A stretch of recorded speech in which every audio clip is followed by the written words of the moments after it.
নমস্কার। আমার আজকের নিবেদন একটি ছোট কবিতা, জীবন লগ্নি হয় জীবন বিমায়। এইখানে জীবন লগ্নি হয় জীবন বিমায়, শূন্যের বিনিময়ে।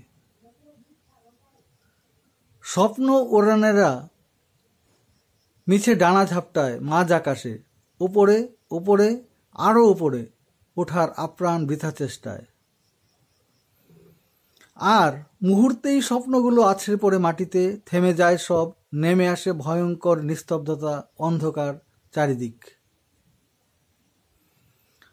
আসলে জীবনের বোধহয় কোনো বিমা বা গ্যারান্টি হয় না কোনো দিনই। তাই আশ্চর্য এই বেঁচে থাকাটাই বোধহয় আপদকালীন দরজার পাশের 11A সিট, আর বেঁচে থাকার অনাবিল আনন্দ, জীবনের জয়গান, বিজয় কেতন। হোক না সে ক্ষণস্থায়ী, ক্ষতি কি? অনেক ধন্যবাদ।